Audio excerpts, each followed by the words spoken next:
My next guest is trying to repeal Proposition 209, wants to put a measure so voters can vote to repeal Proposition 209, even though voters voted to get rid of race and gender-based preferences in 1998. State Senator Ed Hernandez, Dr. Ed Hernandez, West Covina, grew up in La Puente, attended local schools, graduated with a degree in biology from Cal State Fullerton.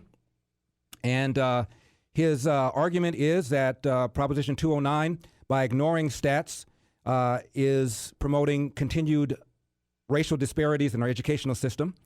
And he said, and I'm quoting, "You cannot address inequality by refusing to acknowledge it, so I'm very happy to see this legislation moving forward." Please welcome to the show California State Senator Dr. Ed Hernandez. Dr. Hernandez, thank you very much for coming on. I appreciate it. Thank you very much, and I appreciate the invitation. Doctor, voters got rid of the use of race and gender. Why are you interested in bringing it back? Well, I mean, obviously in 1996, when it was passed by the voters, it was put into our Constitution. And if you look at the numbers before Proposition 209 and the number of minorities or underrepresented in our UC, CSU, and community college system, it is dramatically decreased now. So what I think what we need to do is to look at and at least allow the voters to make that decision if they want to have this discussion. If the voters speak again and say no, I get it. I understand that. But what I'm looking for is to make sure that every qualified student of all races has the exact same opportunity to allow the UCs, but in particular the flagship schools, to go after the best and the brightest of all races. I'm speaking with State Senator Dr. Ed Hernandez, who would like to repeal Proposition 209. You mentioned that after 209 went into effect, the numbers of blacks and Hispanics declined, and that's true. The numbers, however, of Asian students at the most competitive campuses at UC Berkeley and UCLA increase. What is your reaction to that? Well, I mean, I commend them for increasing. But they're minorities, aren't they? But not all Asians have increased. If you look at Filipinos, if you look at the Hmong community.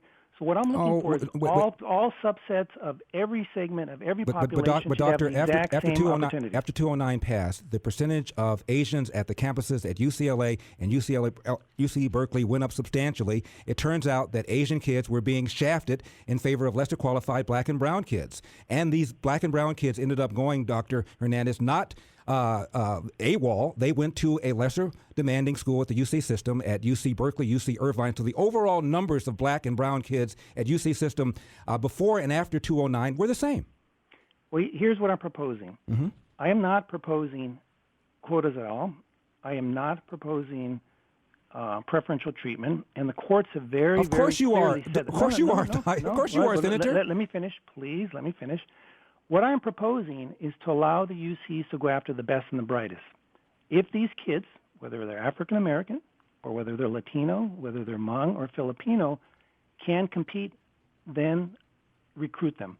If you look at the private schools, the UCs, the Stanfords of the world, the Yale, they are going after the best and the brightest, and they're attracting them to those institutions. The kids that are trying to get into the UCs aren't able to compete because they're not allowed to go after them because of Proposition 209. So I'm asking, let them go after the absolute best and the brightest. There is a professor at UCLA named Richard Sander. Are you familiar with him, Doctor? No, I'm not. Sorry. He teaches law and economics, and he did a paper, and it's in the Atlantic Monthly, called "The Painful Truth About Affirmative Action." Let me just read you a little bit of things he's come up with.